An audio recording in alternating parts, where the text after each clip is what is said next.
माता से निवेदन किया कि भैया अब मैं महलों में नहीं रहूंगा।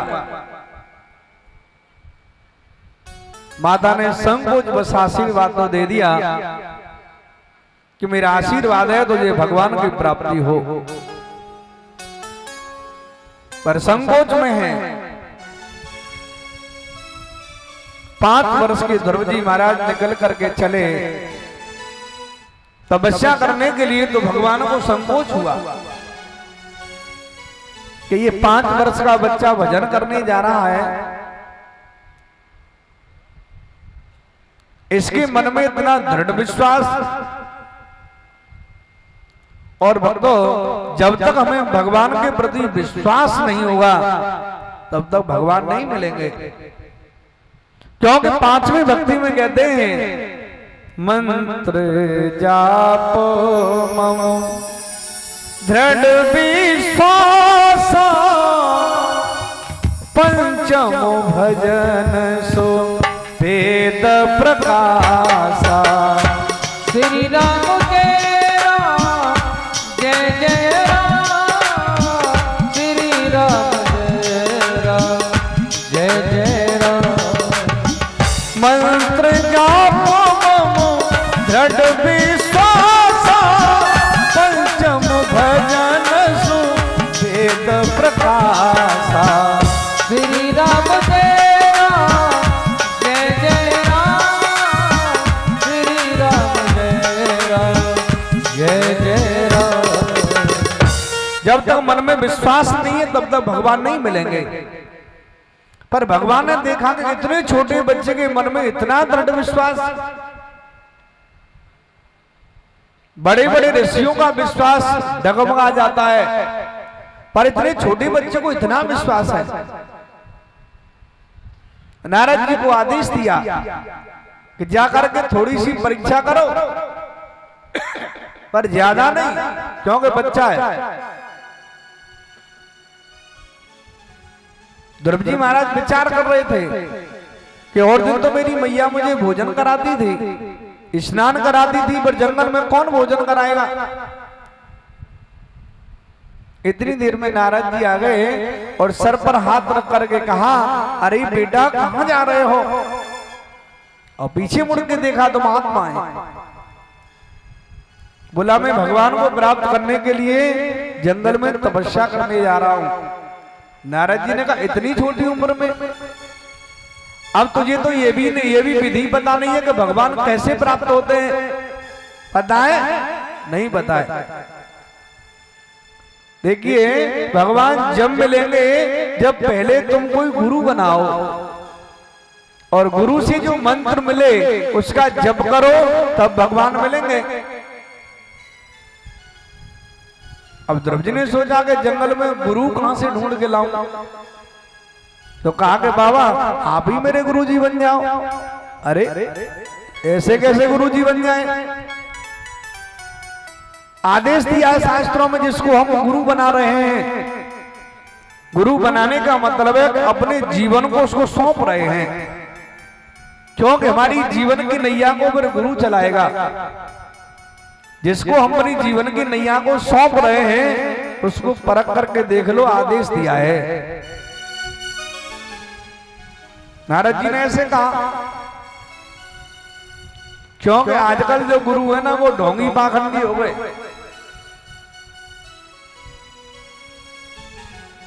नारद जी ने कहा कि दृष्टांत बताऊं?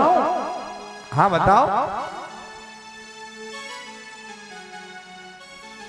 एक गुरु और शिष्य थे।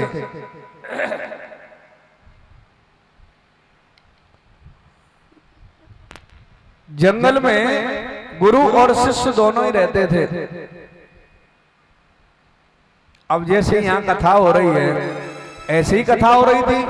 महाराज जी कथा सुना रहे थे, एक व्यक्ति आया कि महाराज जी गुरु दीक्षा दे दो। तो गुरु जी ने कहा कि पहले परख के देखना चाहिए। बोला आप बढ़िया दे दो ना। अब उसने इस उद्देश्य से गुरु दीक्षा नहीं ली कि भजन करेंगे, उसने तो इस उद्देश्य से गुरु दीक्षा ली कि जो व्यास होते हैं ना वो खाने के लिए उनको बड़ा अच्छा सामान मिलता है, जो बोलते हैं वही मिलता है ना। और गुरुजी बना लेंगे, गुरुजी के संग रहेंगे तो खावे को हमें बढ़िया मिलेगा। अब गुरुजी ने 2-3 दिन तो टाला, फिर गुरु दीक्षा दे दी। अब गुरुजी के पास ही रहे, अब सब चीज बढ़िया बढ़िया चीज खावे को मिले। अब चेला ने छोड़ी, सोची कि अब बढ़िया आराम से न कजू काम करनो न धंधो करनो, खावे को बढ़िया मिलेगा। पर जैसे ही कथा विश्राम हुई तो गुरु ने कहा, बेटा चेला चलो। बोला कहाँ? बोला दूसरी जगह कथा है, वही चलेंगे, पैदल का रास्ता था। सो गुरुजी का जो सामान था ना, उसमें 20 किलो वजन था। चेला की खोपड़ी पर रख दी और चल बेटा। और जैसी गांव से बाहर निकले तो उनके गुरुजी मिल गए। अब गुरुजी के पास भी सामान था। अब सबके पांव में छोटी बहुए लगने पड़े। अब उसने कहा, बेटा चेला गुरुजी को सामान रखो चांद पे। अब गुरुजी को सामान रख दियो, 1 मन वजन है वो चांद पे। और ने कहा के चले तो उनके गुरुजी मिले, उनमें 10 किलो सामान।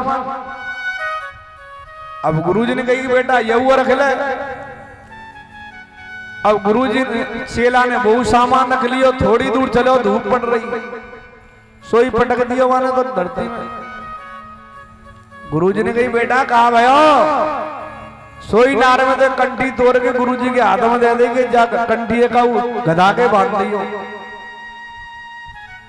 जे वजन ढोगे वो काम वो थोड़ी ना है रो।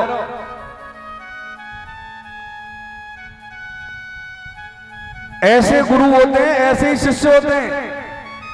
क्योंकि अच्छी शिक्षा गुरु देगा तो शिष्य भी अच्छा ही आचरण धारण करेगा। जब गुरु ही ऐसे हैं तो शिष्य भी ऐसे ही बनेंगे। ध्रुव जी ने कहा कि महाराज जी ऐसे का दृष्टांत तो अम्बुआ में, गुरु जो नाम है वो भगवान से बड़ा है, और गुरु का सम्मान तो भगवान ने भी किया है। बहुत लोग कहते हैं गुरु बनाने की जरूरत क्या है। गुरु बनाने की जरूरत नहीं होती तो भगवान श्री राम ने भी गुरु बनाए और कृष्ण को भी गुरु बनाने पड़े। क्योंकि गुरु हमारे जीवन में एक विश्वास होता है।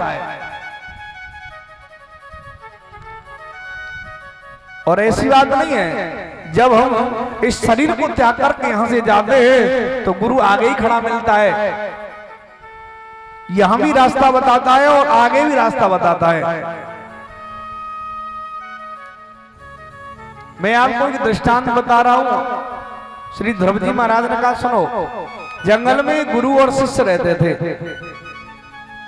अब गुरु ने शिष्य से कहा कि भिक्षा करने जाओ नगर में, और भिक्षा करने गए तो सारे नगर में भिक्षा करके लौट करके आ रहे थे। ज्योतिषी महाराज का घर पड़ता था। ज्योतिषी महाराज के यहां पहुंच गए, शिष्य ने कहा कि भिक्षा दो। तो ज्योतिषी महाराज पहले हंस रहे थे कि बड़ा अच्छा बच्चा है, इतनी छोटी उम्र में संत बन गया, एक दिन बड़ा अच्छा संत बनेगा। पहले हंस रहे थे, और जैसे उसने हाथ भिक्षा के लिए किए तो और ज्योतिषी ने हाथ की रेखा देख ली, फिर रोने लग गए। अब उस शिष्य ने पूछा कि महाराज जी अभी तो आप हंस रहे थे, अब रोने क्यों लग गए? बोला चल रहने दे, कोई बात नहीं है, नहीं तो बताओ तो सही। तो ज्योतिषी ने कहा कि हंसतो में इसलिए रहा था कि तू एक बहुत अच्छा संत बनेगा। फिर रो किस लिए रहे हो? बोला रो इसलिए रहा हूं कि तेरी हाथ की रेखा बता रही है कि तू कुछ नहीं बनेगा, परसों तू मर जाएगा। अब किसी को ये मालूम पड़ जाए कि तू परसों मर जाएगा, भूल गया भिक्षा भिक्षा सब, और लौट करके गुरुजी के पास आया कि गुरुजी महाराज मैं परसों मर जाऊंगा, कोई उपाय करो। गुरुजी ने कहा तुझसे किसने कहा कि मर जाएगा? बोला ज्योतिषी महाराज ने कहा है।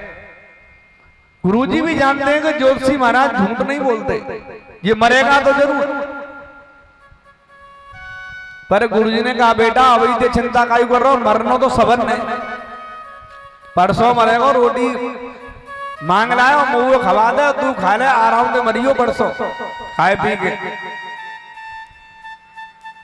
एक दिन निकल गया और वही परसों का दिन आ गया। गुरुजी ने कही बेटा भिक्षा कर ला जल्दी, कि गुरुजी आज तो मैं मरूंगा, कुछ उपाय तो करो। बोला कोई उपाय ना है मरवे को, मरना तो है ही है, तू भिक्षा कर ला, मोए भोजन बवा दे, तू पा के तू मर जाइयो आराम से। भिक्षा करके लाया, गुरुजी को भोजन दे दिया, स्वयं ने कर लिया। 10 बज गए, गुरुजी अब तो 2 घंटा बचे, कुछ करो। बोला हाँ करेंगे। देखे हमें नहीं लग रही है नींद, और गुरुजी लेट गए कि बेटा सुन, मेरे चरण दबाओ, और जब तक मैं न कहूं चरण दबाते ही रहना, यहां से उठ के जाना नहीं है। और चेला बड़ो बुरो लगो कि हम मरवे में आ रहे हैं, गुरुजी अब सेवा की बढ़ रही है और नींद लग रही है उन्हें। पर कोई बात नहीं, गुरु का आज्ञा है। चरण दबाने लग गया। 11:15 बजे उसने किवाड़ें अंदर से बंद कर रखी हैं। 11:15 बजे किवाड़ अपने आप खुल गई और यमराज सुंदर भेष बना करके सामने प्रकट हो गया कि ये हीरा पन्नी का थार मैं तुझे देना चाहता हूं। हीरा पन्ना भरे हुए हैं, पर चेला ने कहा कि अभी नहीं लूंगा। कब लेगा? बोला बाद में लूंगा, 1 घंटे बाद। बोला जब तेरे गुरुजी जग जाएंगे तो वही हड़प पकड़ जाएंगे, तुझे कुछ नहीं देंगे। बहुत प्रलोभन दिया, पर वो चरण छोड़ के गया नहीं। और यमराज की इतनी सामर्थ्य नहीं है कि गुरु के चरणों से किसी के प्राण खींच ले। 1 बजे तक प्रयास किया, जब वो चरण छोड़ के नहीं गया तो यमराज को लौटना पड़ा। गुरुजी जग रहे थे, सुन रहे थे सारी बातों को। गुरुजी ने आंख बंद करके कहा कि बेटा जरा घड़ी में देखना कितने बजे हैं। बोला गुरुजी 1 बजा है। अरे तुझे 12 बजे मरना था, मरा नहीं क्या? बोलो आप जैसे गुरु के चरणों का सानिध्य हो, वो मर कैसे सकता है? ये गुरु की महिमा है। ऐसे भी होते हैं गुरु जो यमराज से प्राणों को रोक लेते हैं। इसलिए गुरुओं की महिमा भगवान ने भी गाई है, क्योंकि भगवान के पास जाने का रास्ता गुरु बताता है। इसलिए कहते हैं गुरु की महिमा अपरंपार, गुरु की महिमा अपरंपार, गुरु की महिमा अपरंपार, गुरु की महिमा अपरंपार, गुरु की महिमा अपरंपार, गुरु की महिमा अपरंपार, गुरु की महिमा अपरंपार, गुरु की महिमा अपरंपार। हो गुरु शरण में जाकर प्यारे, गुरु शरण में जाकर प्यारे, गुरु शरण में जाकर प्यारे, देख ले तू एक बार गुरु की महिमा अपरंपार, गुरु की महिमा अपरंपार। भाव से जरा ताली बजाइए ऊपर हाथ करके, ऊपर हाथ करके ऐसे। देखिए भगवान की कथा में ऊपर हाथ करके ताली नहीं बजाते, वो अगले जन्म में टोटे बनते हैं, उनके हाथ नहीं होते। देखिए प्लेटफार्म में पड़े रहते हैं ऐसे हाथ करके टेढ़े मेढ़े से, क्योंकि हाथ तो भगवान के लिए ताली बजाने के लिए बनाए हैं। बजाइए, करियो बराबर।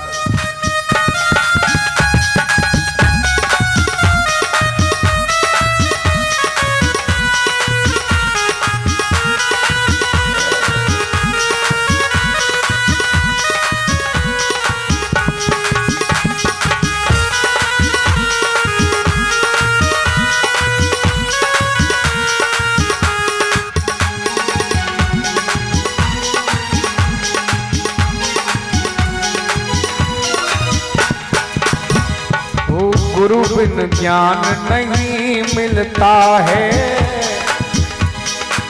गुरु बिन ज्ञान नहीं मिलता है, ओ गुरु बिन ज्ञान नहीं मिलता है।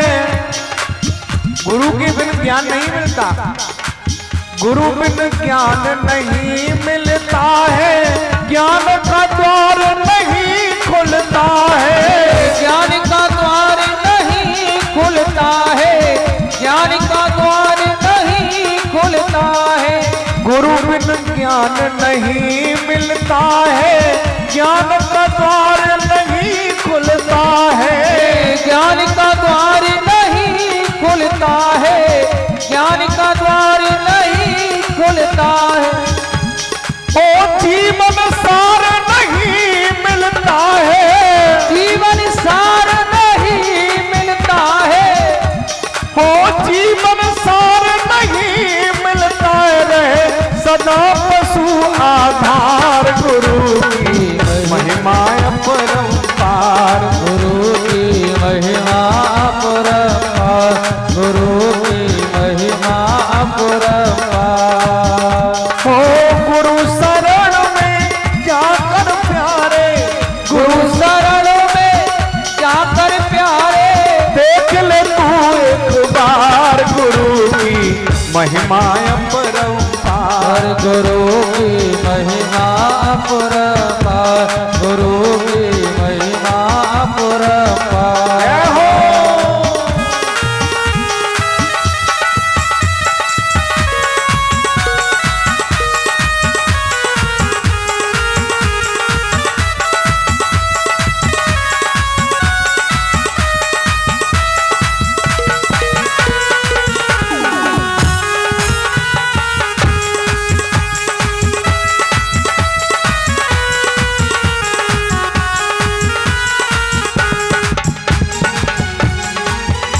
हो गुरु की महिमा अजब निराली, सूखी डाली पे हरियाली, सूखी डाली पे हरियाली, सूखी डाली पे हरियाली। ओ गुरु की महिमा अजब निराली, सूखी डाली पे हरियाली, सूखी डाली पे हरियाली, सूखी डाली पे हरियाली।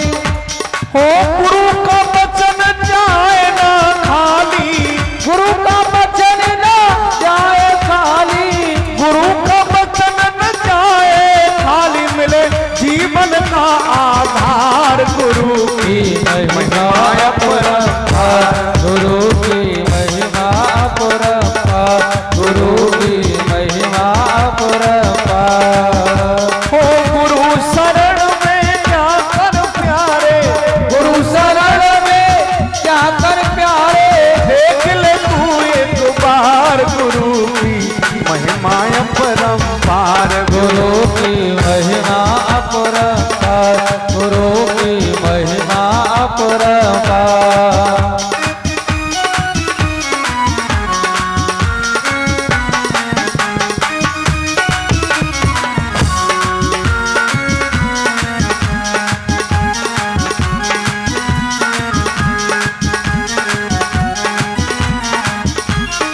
बोलिए गुरुदेव भगवान की जय जय श्री राधे, जय जय श्री राधे, जय जय श्री श्री राधे श्याम।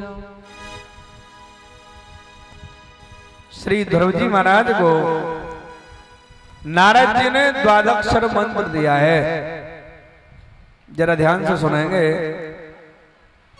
जो मंत्र नारद जी ने श्री ध्रुव जी महाराज को दिया, उस मंत्र में बड़ा करंट है। संत जन कहते हैं, शास्त्र कहते हैं, इस मंत्र का कोई 48 लाख बार जप करता है। 48 लाख मंत्र पूरे बाद में होंगे, उससे पहले उसके सामने भगवान खड़े होंगे।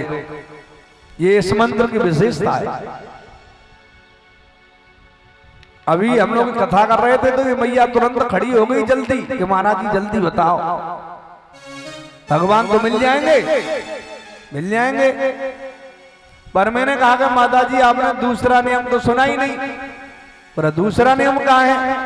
बोला दूसरा नियम है कि जब तक 48 लाख मंत्र पूरे नहीं हो जाते तब तक भोजन नहीं करना है।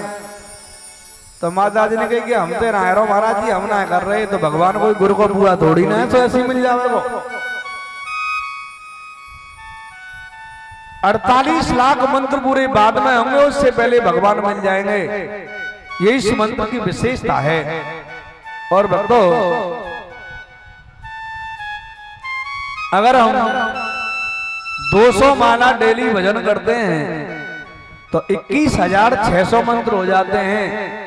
और भगवान के यहां से जीव ऐसे ही वादा करके आता है कि 24 घंटे में हम 21,600 श्वास लेते हैं। कितनी लेते हैं? 21,600। और ये वादा करता है कि श्वास श्वास में तेरा नाम लूंगा। पर श्वास की तो क्या चलती है, वो तो 5 मिनट उसको भजन करने के लिए टाइम नहीं है। अगर संसार में किसी चीज की कमी है तो वो टाइम की कमी है। चाहे बाहर खड़े होकर के 1 घंटा खड़े खड़े गप लड़ाता रहे, मन लग जाएगा। पर भजन करने बैठेगा तो 5 मिनट तो भजन में मन नहीं लगेगा, क्योंकि उसकी हमें आदत नहीं है। मन तो उसमें लगता है जिसकी हमें आदत होती है। और 21,600 मंत्र डेली हम जब करते हैं तो 7.5 महीना में भगवान के दर्शन हो जाएंगे। 7.5 महीना में 21,600 मंत्र रोज जपने से 48 लाख पूरे हो जाते हैं। सर पे हाथ रखा और द्वादक्षर मंत्र दिया है। चलिए इस मंत्र का हम सभी 3 बार उच्चारण करेंगे आपसे। ओम नमो भगवते वासुदेवाय। ओम नमो भगवते वासुदेवाय। ओम नमो भगवते वासुदेवाय। ओम नमो भगवते वासुदेवाय। ओम नमो भगवते वासुदेवाय। ओम नमो भगवते वासुदेवाय। द्वादक्षर मंत्र दे दिया और सर पे हाथ रख के आशीर्वाद दे दिया कि 6 महीने में तुझे भगवान का दर्शन हो जाएगा। भगवान सोच रहे हैं कि छोटा बच्चा है, नारद क्या पागल हो गया, 2-4 दिन का दाम ले देता है, 6 महीने भजन कैसे करेगा। पर नारद की बात को तो भगवान भी रद्द नहीं कर सकते, इसलिए उनका नाम नारद है। कोई उनकी बात को रद्द नहीं कर सकता। नारद जी तो चले गए। पहले महीने में श्री ध्रुव जी महाराज ने 1 टाइम भोजन 1 टाइम फलाहार लेते हैं। दूसरे महीने में दोनों टाइम का भोजन छोड़ दिया, केवल फलाहार लेकर के भजन करते हैं। तीसरे महीने में फलाहार भी छोड़ दिया, केवल जल पी करके भजन करते हैं। और चौथे महीने में जल भी छोड़ दिया, वायु भक्षण करते हैं। और 5वें महीने में कुंभक रेचक क्रिया में स्थित होकर के कुंभक रेचक क्रिया में स्थित होकर के अपनी सांस को रोक करके भगवान से डायरेक्ट जोड़ दिया। और 6वें महीने में भगवान प्रकट हो गए। अब छोटा बच्चा स्तुति करना नहीं जानता, अब भगवान सामने खड़े हैं तो स्तुति कैसे करे। भगवान ने उनके कपोलों से शंख का स्पर्श किया, सारे वेद शास्त्र उसके अंदर उपस्थित हो गए। कई मंत्रों के द्वारा स्तुति कर रहे हैं। हरे कृष्ण करुणा सिंधो दीन बंधो जगतपते गोपेश गोपिका कांतम राधा कांतम नमोस्तुते। हे दीनों पर दया करने वाले, दीनों को सहारा देने वाले गोविंद, मैं आपको कोट कोट बार प्रणाम करता हूं। भगवान ने कहा कि हे भक्त, इतनी छोटी उम्र का पहला भक्त है जिसने मुझे प्राप्त किया है। अब जरा ध्यान से सुनेंगे कि 88 हजार वर्ष तक महात्मा तपस्या करते हैं पर उन्हें भगवान का दर्शन नहीं होता। इतनी छोटी उम्र में 5 वर्ष की उम्र में श्री ध्रुव जी महाराज को भगवान का दर्शन कैसे हो गया। देखिए, अगर हम इस जन्म में भक्ति करते हैं और कहीं हमारी भक्ति अधूरी रह जाती है तो अगले जन्म में उसको मनुष्य का जन्म मिलता है और जहां हमने भक्ति छोड़ी है वहीं से शुरू होती है। इन ध्रुव जी महाराज ने पहले जन्म में कई हजार वर्ष तपस्या की, केवल उसमें पूरे होने के लिए केवल 5 ही वर्ष रह गए थे, शरीर पूरा हो गया। इसलिए 5 वर्ष की उम्र में उन्हें भगवान मिल गए। वरदान मांगो। ध्रुव जी महाराज ने कहा कि हे भगवान जी, जब तक आप नहीं मिले थे जब तक बहुत कुछ मांगने की इच्छा थी और जब आप मिल गए ना तो सारी इच्छाएं अब समाप्त हो गई, अब कुछ मांगने की इच्छा ही नहीं रही। और भक्तों, पहले तो भगवान से कुछ मांगना ही नहीं है, क्योंकि वो हमारे हृदय की बात जानते हैं, क्योंकि वो कहीं दूर नहीं रहते, वो हमारे हृदय में ही तो रहते हैं। कोई इच्छा हमारे अंदर उत्पन्न होगी उससे पहले उस इच्छा को भगवान चाहता है, जानता है। फिर भी हम कुछ मांग रहे हैं तो अपनी नजरों में उनको छोटा बना रहे हैं।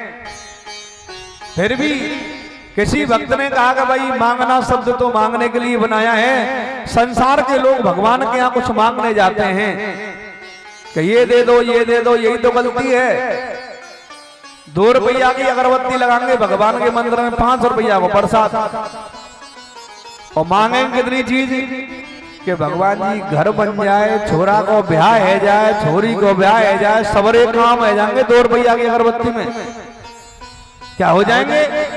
नहीं होंगे। अगर भगवान से कुछ मांगेंगे तो उनको कुछ पहले देना पड़ेगा।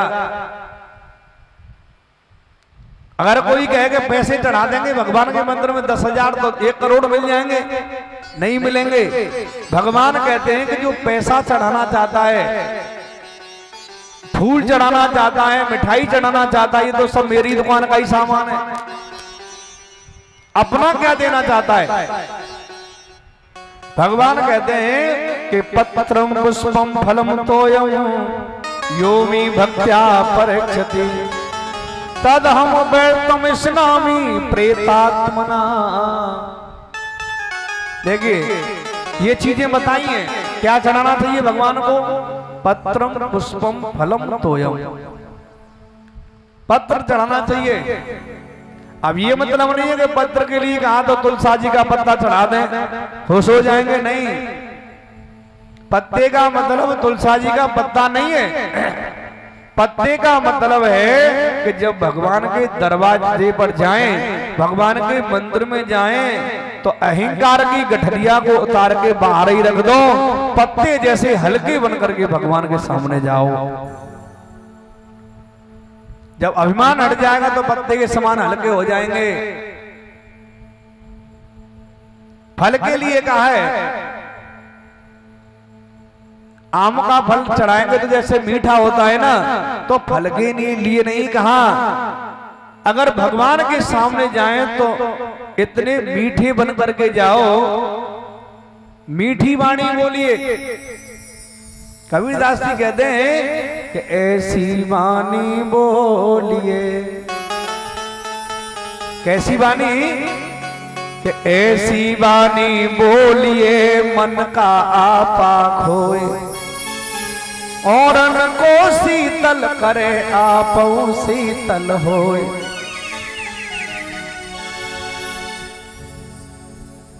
कथा करने जाते हैं तो बहुत माताएं पूछती हैं,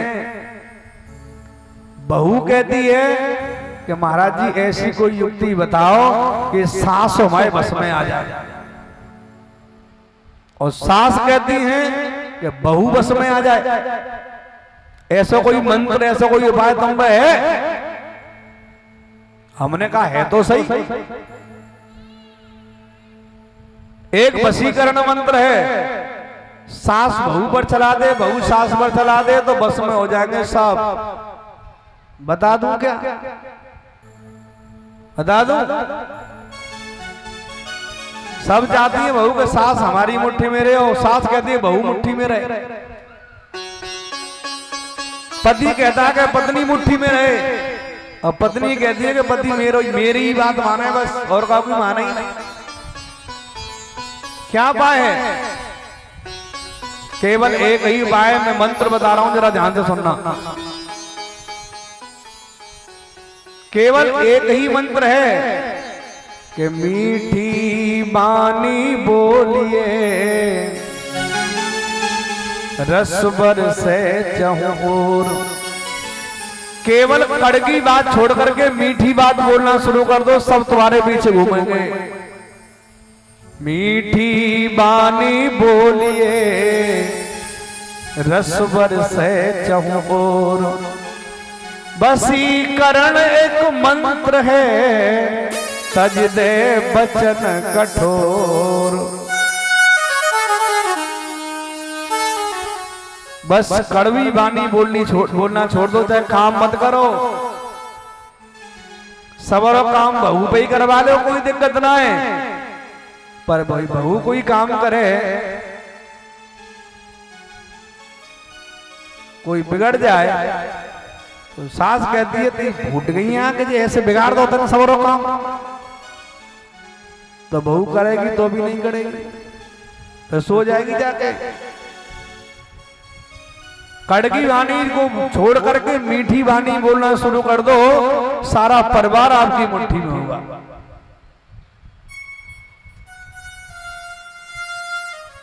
ये भाव है।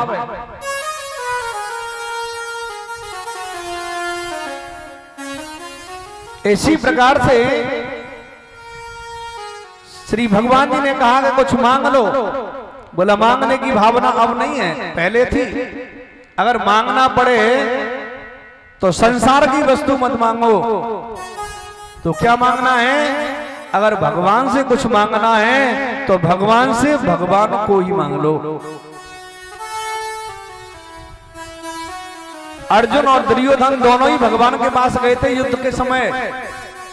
तो भगवान श्री कृष्ण ने कहा कि एक तरफ तो मेरी नारायणी सेना रहेगी और एक तरफ मैं अकेला रहूंगा, फिर भी निहत्था शस्त्र नहीं उठाऊंगा। तो अर्जुन को मौका दिया गया, वो नारायणी सेना भी मांग सकता था। तो अर्जुन ने कहा कि हे भगवान जी, मुझे नारायणी सेना नहीं चाहिए, मुझे नारायण चाहिए। क्योंकि जहां नारायण होता है वहां पराजय हो ही नहीं सकती। नारायणी सेना हो वहां तो पराजय हो भी सकती है, लेकिन जहां नारायण है वहां पराजय नहीं हो सकती। इसलिए भगवान से कुछ मांगना पड़े तो भगवान से भगवान को ही मांग लो। भगवान ने कहा कि तुम्हारी कोई इच्छा नहीं है, पर मैं आपको देना चाहता हूं, क्योंकि आपकी इच्छा के साथ कई इच्छा जुड़ी हुई है। आपकी मां चाहती है कि मेरा पुत्र राजा बने, और तुम चाहते हो कि मुझे भगवान का सानिध्य मिले। तो मैं आपको आशीर्वाद देता हूं, कब लौट करके महलों को जाओ, आपका राज्याभिषेक होगा और 36,000 वर्ष आपको राज करना है। उसके बाद आप मेरे परम धाम को प्राप्त होंगे। श्री ध्रुव जी महाराज लौट करके आए, उनका स्वागत हुआ। सबसे पहले उसने सुनीति सुरुचि के चरणों में प्रणाम किया। क्यों? क्योंकि संसार के लोग तो मतलबी हैं। केवल संसार के लोगों को तो मालूम पड़ जाए कि ये काम का आदमी है, निचोड़ देगी जनता। एक महात्मा ने देवताओं की तपस्या की और देवता प्रसन्न हो गए। तो देवताओं ने कहा कि भाई कोई वरदान मांग ले। तो उस महात्मा ने कहा कि ऐसा कोई मंत्र बता दो कि मैं किसी के ऊपर हाथ रख दूं वही ठीक हो जाए, कोई भी रोग हो सब ठीक हो जाए। अब देवता ने कहा जब तू ही ठीक कर देगा तो हमारा काम खत्म। वह देवता तो देवता ही है, बहुत चालाक होते हैं। तो देवता ने कहा कि ठीक तो हो जाएंगे, पर मंत्र नहीं है, तुम किसी को अपने शरीर से एक बूंद रक्त दे दो, वही ठीक हो जाएगा। अब महात्मा ने सोची कि ये ठीक है, अब काऊ एक बूंद रक्त दे दे ठीक हो जाए। अब तो चर्चा हो गई कि महाराज जी तो ठीक कर देते हैं सबको। अब संसार को तो मालूम पड़ना चाहिए कि हमारे काम का आदमी है। हजारों की भीड़ लग गई कि महाराज जी एक बूंद रक्त की हमें दे दो। अब महात्मा ने सोची कि मैं इतना रक्त दूंगा तो मैं तो मर ही जाऊंगा। तो महात्मा ने झोंपड़ी को तारों लगा दियो भीतर तक, और हजारों लोग बाहर खड़े हैं कि महाराज जी निकलो निकलो, एक बूंद ही तो चाहिए आपकी हमें। और महात्मा ने सोच के मैं तो मर जाऊंगा, पर ये संसार के लोग काई घुमाने। महात्मा की झोंपड़ी पलट दी और निकाल लिया बाहर कि महाराज एक बूंद चाहिए बस। अब एक बूंद सोची लोगों ने कि बार बार काटेंगे तो ठीक नहीं है, निडिल लगा दो। अब निडिल लगा दी, अब एक बूंद लेते जाए आगे लान में से जाते जाए।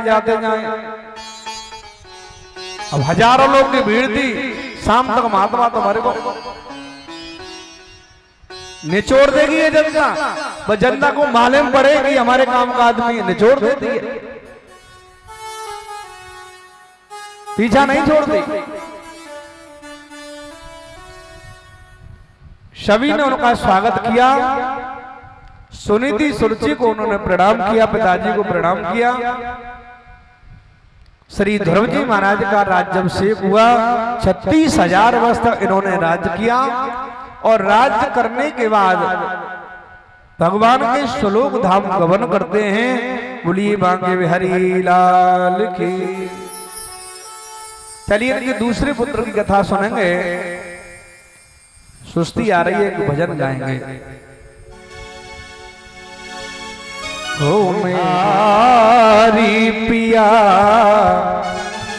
चुरा दिल मेरा लिया, बांके बिहारी पिया चुरा दिल मेरा लिया।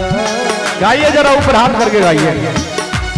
मेरे बांके बिहारी पिया चुरा दिल मेरा लिया, बांके बिहारी पिया चुरा दिल मेरा लिया। ओए होए तूने ये क्या किया, चुरा दिल मेरा लिया। बांके बिहारी पिया चुरा दिल मेरा लिया। जय हो।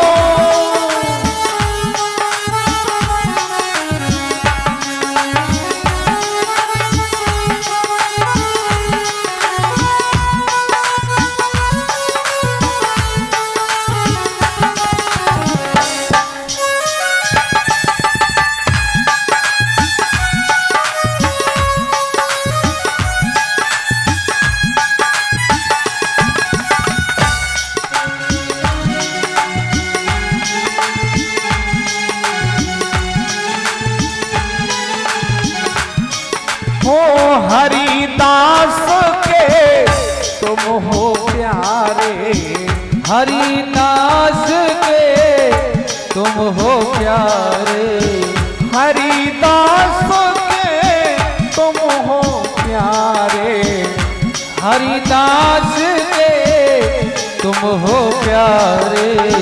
सूर्यदास के नैनन तारे, सूर्यदास के नैनन तारे, नैनन तारे हाँ नैनन तारे, नैनन तारे हाँ नैनन तारे।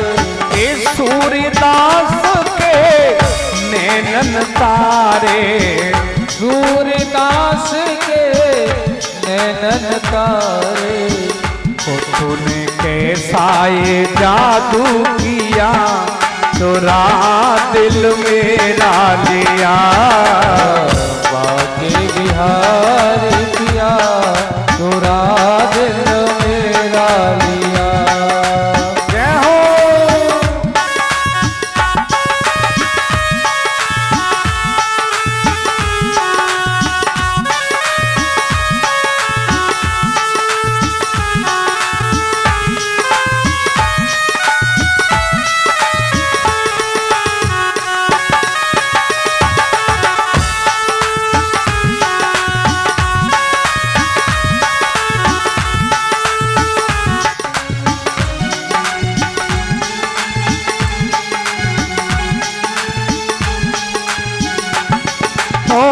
झांकी तेरी अजब अदासी, झांकी तेरी अजब नदासी।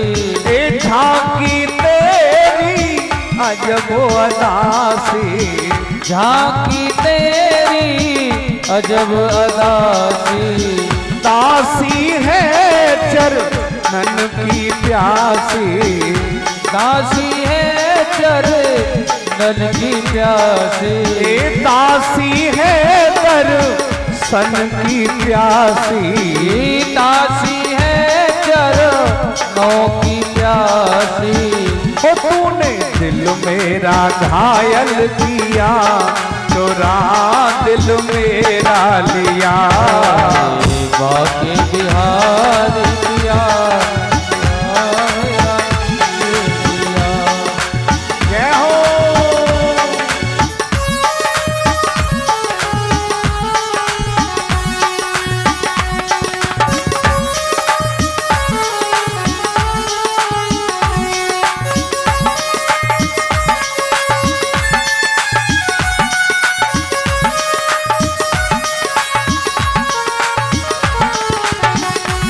ऊपर हाथ करके बजाओ ना ताली। क्यों भैया, जितने ऊंचे हाथ करेंगे लंबे उतने ही जल्दी चले जाएंगे। कहाँ ऊपर नहीं, तरक्की में जाएंगे।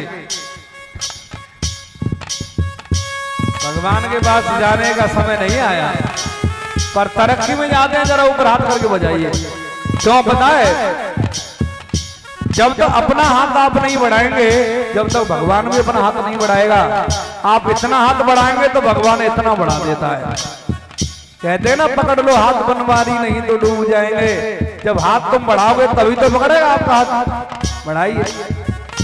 मेरे बांके बिहारी पिया चुरा दिल मेरा लिया। बाके बिहारी पिया चुरा दिल मेरा लिया। ओए होए तूने ये क्या किया, चुरा दिल मेरा लिया। बाके बिहारी पिया चुरा दिल मेरा लिया।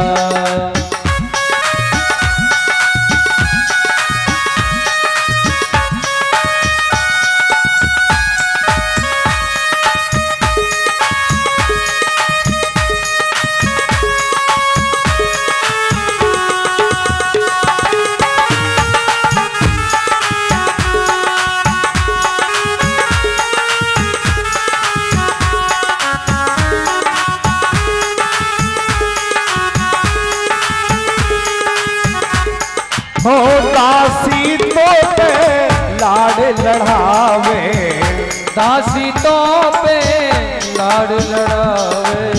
दासी तो पे लाड़ लड़ावे, दासी तो पे लाड़ लड़ावे। निरख रूप तेरा बल बल जावे, निरख रूप तेरा बल बल जावे। बल बल जावे, हाँ बल बल जावे। ओ बल बल जावे, हाँ बल बल जावे। निरख रूप तेरा बल बल जावे, निरख रूप तेरा बल बल जावे। ओ तेरी बंसी ने घायल किया, चुरा दिल मेरा लिया। बाके बिहारी पिया चुरा दिल मेरा लिया। मेरे बाके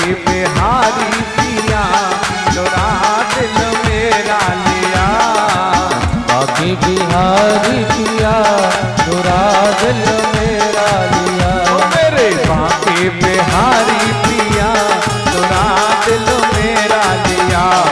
बांके बिहारी पिया चुरा दिल मेरा लिया। ओ मेरे बांके बिहारी पिया चुरा दिल मेरा लिया। बांके बिहारी पिया चुरा दिल मेरा लिया। बोलिए बांके बिहारी लाल की जय जय श्री राधे जय जय श्री राधे जय जय श्री राधे। इस वंश में सबसे पहले श्राद्धदेव मनु महाराज हुए।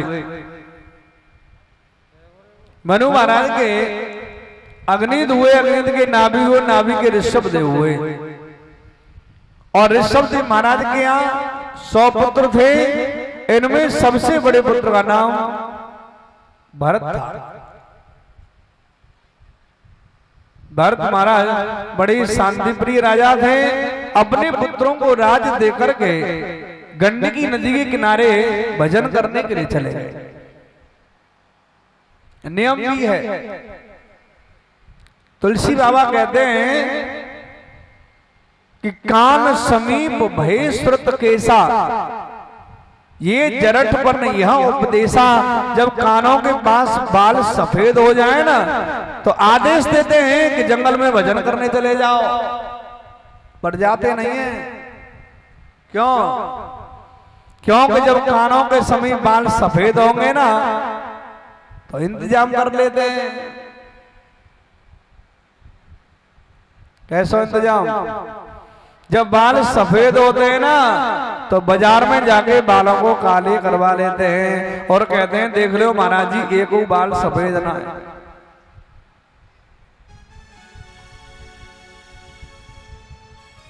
भगवान दूसरा संदेशा भेजते हैं कि जब कानों से सुनना बंद हो जाए, ऊंचा सुनना शुरू कर दे, तो भगवान कहते हैं कि बाहर की बातें सुनना बंद कर दे, अब अंदर की बात सुन। पर ना, अलीगढ़ जाके मशीन फिट करवाएंगे। सुनते हैं कि नहीं सुनते? जब दांत उखड़ जाए ना तो भगवान कहते हैं हल्का भोजन कर और मेरा भजन कर। बोला नहीं, 32 पूरी फिट करवाएंगे। हाँ, भगवान के संदेशों को भी ठुकरा देते हैं कि तू भेजत रहे कि नहीं, हमें नहीं जाना, न भजन करना। भेजत रहे संदेश से भगवान, क्योंकि इंसान तो ये भगवान से भी आगे है।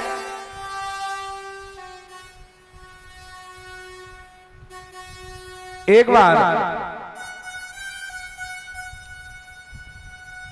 एक व्यक्ति को यमराज के पास ले गए तो उसको दंड दे रहे थे यमराज। तो उस व्यक्ति ने कहा कि महाराज जी कलयुग को एक जिंदा आदमी बुलाओ यहाँ, वो तुम्हें वो हाथ लगा दे, वो इतना चालाक है कलयुग को आदमी। तो यमराज ने कही भाई ऐसा आदमी है कलयुग को तो एक आदमी लाओ जो सबसे चालाक हो। तो यम के दूत आए। अब एक वकील साहब थे और वकील बहुत चालाक होते। तो यमदूतों ने वकील साहब को पकड़ लिया। तो वकील साहब ने पूछा कि भाई तुम कौन हो, मुझे कहां ले जा रहे हो? बोला तुम्हें वहां ले जा रहे हैं यमराज जी के पास। कि भाई मेरा मरने का समय नहीं आया अभी। बोला जिंदगी ले जा रहे हैं, फिर लौटा देंगे। अब वकील साहब ने कहा रुक जाने का 5 मिनट को टाइम तो दो, फिर चलेंगे। सो वकील साहब ने अपने जेब में से डायरी निकाली और पेन निकाला और उस डायरी में लिखा कि यमराज जी इस व्यक्ति को मैं तुम्हारे पास भेज रहा हूं और जो ये कहे वही करना। और साइन कर दिया नीचे विष्णु भगवान के नाम से।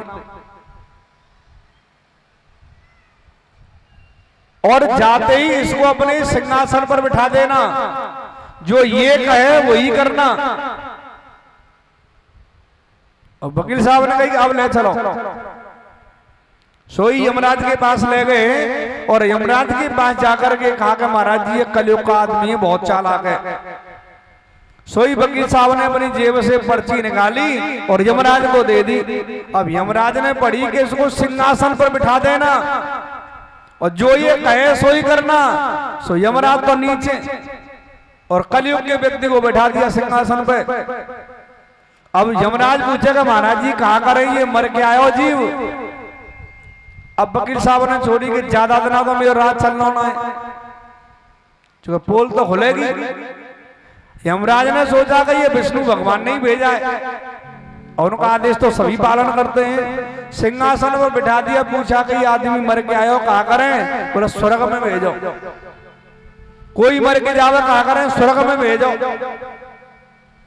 अब नरक खाली होने लगा, स्वर्ग भर गया। अब भगवान ने सोची कि इतने पुण्यात्मा आ रहा है, ये स्वर्ग तो भरेगो। चल के तो देखिए यमराज पागल है, जी कहा कर रहा है। अब विष्णु भगवान आए, आकर के देखा तो सिंहासन पर ये कलयुग का आदमी बैठा है।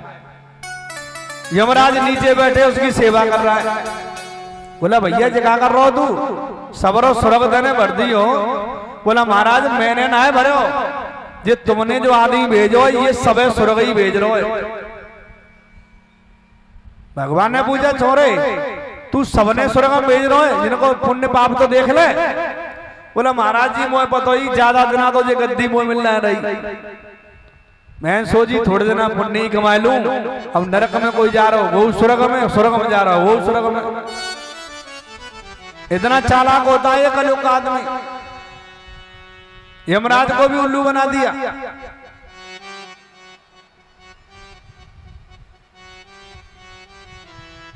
श्री भरत जी महाराज गंडी की नदी के किनारे भजन करते हैं, आश्रम बना रखा है।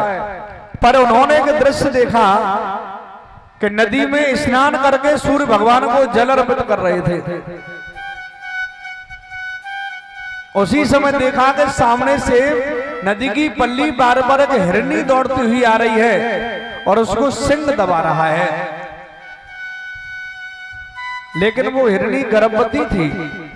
अपने प्राण बचाने के लिए वो नदी को तो छलांग गई, लेकिन उसका प्रसव था, बच्चा था, वो नदी में तैर गया। भरत महाराज दृश्य को देख रहे थे, उन्होंने तुरंत बच्चे को पानी से निकाल के बाहर कर दिया। ये धर्म है।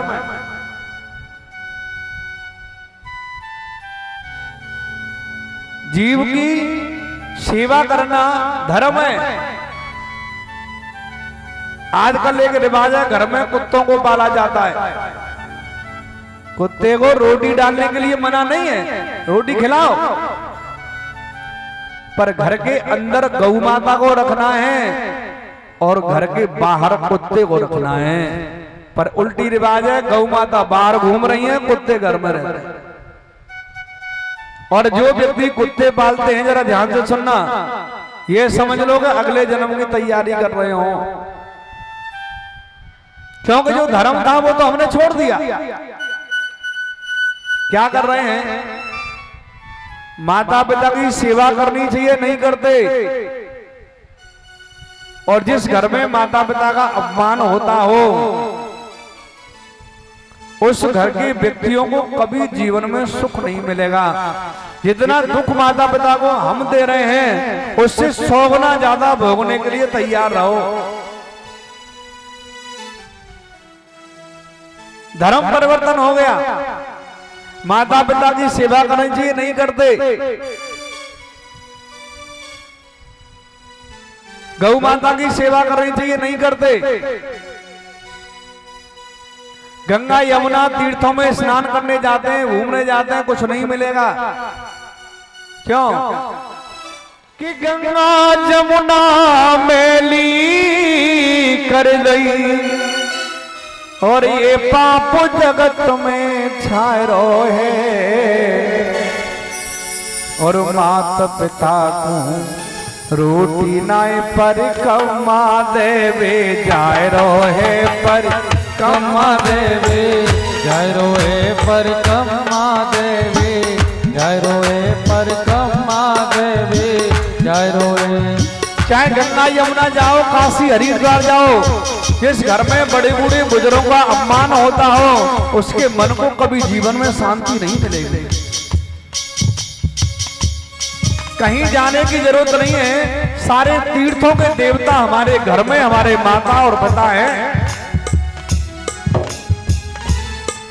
हरे गंगा जमुना मैली कर दई, गंगा जमुना मैली कर दई, पाप जगत में छायरो है। और माता पिता को रोटी नाय पर कम्मा देवे, जायरो है पर कम्मा देवे, जायरो है पर कम्मा देवे, जायरो। और क्या कर रहा है? हिंदुओं का धर्म है कि गौ माता की सेवा करें, क्योंकि 33 करोड़ देवता गौ माता के अंदर विराजमान है। कहां घूम रहा है? पर गौ माता की सेवा नहीं करते, किसकी करते हैं बताए? अरे गौ माता की सेवा छोड़ी, हरे गौ माता की सेवा छोड़ी, कुत्तन को बिस्कुट लाए रो है, कुत्तन ने खवा रहा बिस्कुट। हरे गौ माता की सेवा छोड़ी, कुत्तन को बिस्कुट लाए रो है। खाने के लिए बहुत सामान बनाए, दूध दही माखन मछली मेवा मिष्ठान बहुत सामान बनाए, लेकिन उनको नहीं खाता। क्या खाता है? अरे गौ माता की सेवा छोड़ी, कुत्तन को बिस्कुट लाए रो है। जन दूध दही को छोड़ दयो, मुर्गा ते रोटी खाए रो है, मुर्गा से रोटी खाए रो है, मुर्गा से रोटी खाए रो है, मुर्गा से रोटी खाए रो है। जीवन परिवर्तन हो गया। जो सामान खाने के लिए बना उन्हें खाता ही नहीं, पर चाहे कैसे भी ला रहे हो, एक जीव को खाना है अपराध है, उसकी मृत्यु आपकी वजह से हो रही है। और जो इस तरीके से जीव जंतुओं को खाते हैं, अभी थोड़ी देर बाद में जब नरकों का वर्णन करूंगा, जब बताऊंगा कि उसकी दशा क्या होती है।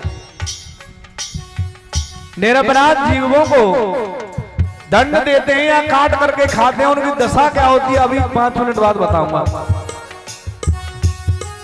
हरे गंगा जमुना मैली कर दई, और पाप जगत में छायरो है। और माता पिता को रोटी नाय पर कम्मा देवे, जायरो है पर कम्मा देवे, जायरो है पर कम्मा देवे, जायरो है पर कम्मा देवे, जायरो। हो गौ माता की सेवा छोड़ी, कुत्तन को बिस्कुट लाए रो है। जन दूध दही को छोड़ दयो, दारू को भोग लगाए रो है, दारू को भोग लगाए रो है, दारू को भोग लगाए रो है। बिना पिए उसको भोजन अच्छा नहीं लगता। पर भक्तों, कल बताया था, फिर बताए दे रहा हूं, कलयुग को रहने के लिए राजा परीक्षित ने 4 स्थान बताए। कौन कौन से? जहां शराब पी जाती है वहां कलयुग निवास करता है, जहां जुआ खेला जाता है वहां कलयुग निवास करता है, जहां वेश्या गमन होता है वहां कलयुग निवास करता है, जहां जीवों की हिंसा होती है वहां कलयुग निवास करता है। और भक्तों, जहां कलयुग अपना निवास करता है ना, वह अपने सिवाय वो और किसी को आने नहीं देता। बोलिए वांगे हरि लाल की। धर्म परिवर्तन हो गया। उस जीव की रक्षा की, ये तो ठीक किया, लेकिन भरत महाराज ने सोचा कि इस जीव को मैं यहीं छोड़ दूंगा तो कोई जीव जंतु खा जाएगा, ये मर जाएगा। आश्रम पर ले गए, सेवा करने लगे। पहले 20 माला भजन करते थे, अब 10 माला करते हैं। आधा समय बच्चे की सेवा में लगाते हैं।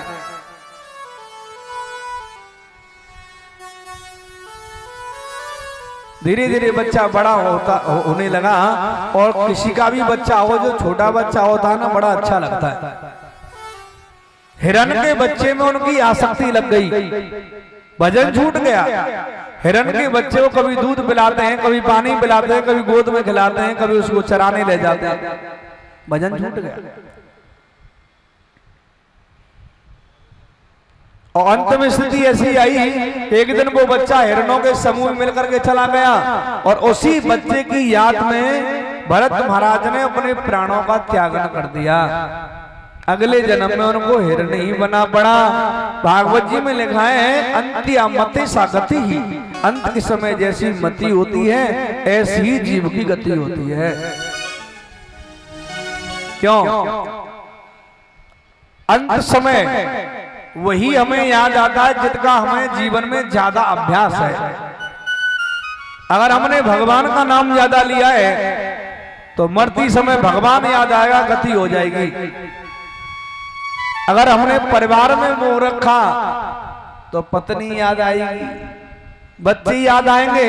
कभी लोग कहते हैं मरने वाले व्यक्ति को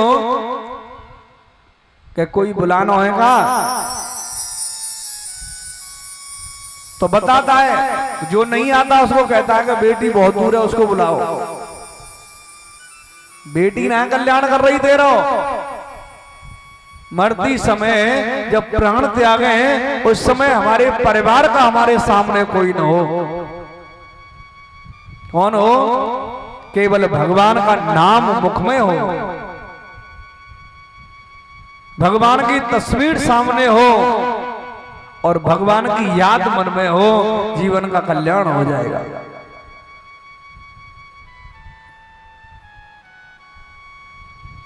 इस प्रकार से भरत महाराज की मृत्यु हो गई, हिरण शरीर प्राप्त हुआ, लेकिन उनको पूर्व जन्म का ज्ञान था।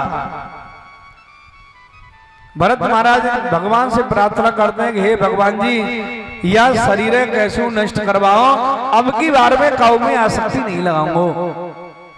बांसों की रगड़ से जंगल में आग लग गई, सारे जीव भाग गए पर वो नहीं भागे। अग्नि में जल करके वो हिरण शरीर समाप्त हो गया। अगले जन्म में इन्होंने एक ब्राह्मण के घर में जन्म लिया। 4 भाई हैं, सबसे बड़े यही हुए, और इस जन्म में भी इनका नाम भरत ही हुआ। और इन्हीं भरत जी के नाम पर हमारे इस भारत का नाम भारतवर्ष पड़ा। पहले अजनाब खंड था, इन्हीं भरत जी के नाम पर हमारे इस देश का नाम भारतवर्ष पड़ा। इतने महान हुए। जब धीरे धीरे बड़े होने लगे तो भाइयों ने स्कूल भेज दिया। क्यों? क्योंकि माता पिता का धर्म क्या है? माता पिता एक ही बात सिखाते हैं, क्या? माता पिता कहीं बुलावे, उदर भरे सोई धर्मों से खावे। श्री राम जय राम, जय जय राम। श्री राम जय राम, जय जय राम। मात पिता कहीं बुलावे, उदर भरे सोई धर्म सिखावे। श्री राम जय राम, जय जय राम। श्री राम जय राम, जय जय राम। क्या सिखाते हैं? मात पिता बालक ही बुलावे, और सिखाते हैं कि बेटा पढ़ लिख के कुछ बन जाओ, पेट भरा जाएगा। उधर भरे सोई धर्म सिखावे। पेट कैसे भरा जाएगा? पढ़ लिख के कुछ बन जाएंगे तो पेट भरेगा नहीं, भूखा ही मरेगा। पढ़ाना लिखाना भी अच्छी बात है, लेकिन संतान को अच्छे संस्कार देना अलग बात है। पढ़ लिख के कुछ बन गया, संस्कार अच्छे नहीं है तो वो सेवा नहीं करेगा आपकी। संस्कार भी देना अति आवश्यकता है।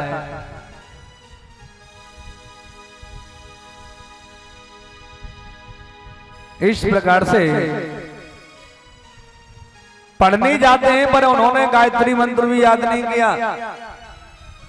भाइयों ने कहा तू मूर्ख है क्या? और भाइयों ने उसका नाम जड़ रख दिया, जड़।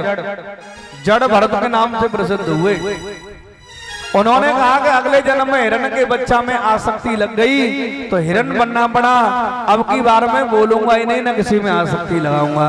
बोलते नहीं है, कोई काम बताते तो इशारे से बताते हैं। भाइयों ने कहा तू पढ़ नहीं, तू मूर्ख है, पढ़ेगा नहीं। अब खेत में ना मेड़ टूट गई है, मेड़ बना के आ। अब मेड़ बनाने भेज दिया तो मेड़ नहीं बनाई, तो बीच खेत में एक कुआं खोद दिया। भाइयों ने कहा ये क्या कर दिया तूने? बोला अतिथि लोग आएंगे, पानी पिएंगे, मेरे को आशीर्वाद देंगे। बोला कुआं खेत के किनारे पे खोद देता, चल ये काम मेरे से नहीं होगा, फसल पक रही है वह रखा। अब भरत जी ने सोचा कि फसल पक रही है, जिनावर खा रहे हैं जीव जंतु, तो विचार किया कि ये जीव जंतु सब भगवान के हैं और हम भी भगवान के हैं, और ये फसल है ये सब भगवान की कृपा से है। जब सब कुछ भगवान का ही है तो मेरे बाप का क्या जाता है, खूब खाओ, रोक ही नहीं रहे, खाओ, रोक नहीं रहे, बुला रहे हैं, जल्दी आ जाओ, खा जाओ, भाई आ जाएंगे। राम जी की चिड़िया राम जी को खेत, खाओ रे चिड़ैया भरे भरे पेट। राम जी की चिड़िया राम जी को खेत, राम जी की चिड़िया राम जी को खेत, खाओ रे चिड़ैया भरे भरे पेट। राम जी की चिड़िया राम जी को खेत, खाओ रे चिड़ैया भरे भरे पेट। खूब खाए। भाइयों ने आकर के देखा कि सारे खेत को तो चिड़िया खा गई, तू क्या कर रहा है? बोला मैं कीर्तन कर रहा हूं। क्यों? क्योंकि चिड़िया रखाना, खेत रखाना, मेड़ बनाना, ये इसके लिए नहीं आए हम यहाँ, तो किस लिए आए भक्तों? ये मनुष्य शरीर हमें बड़े भाग्य से मिलता है। 84 लाख योनि भोगने के बाद एक बार मनुष्य का जन्म मिलता है। कितने जन्म बाद? 84 लाख बार, 84 लाख जन्म बाद मनुष्य का जन्म मिलता है। और इस जन्म को हम पशुओं की तरह बिता रहे हैं।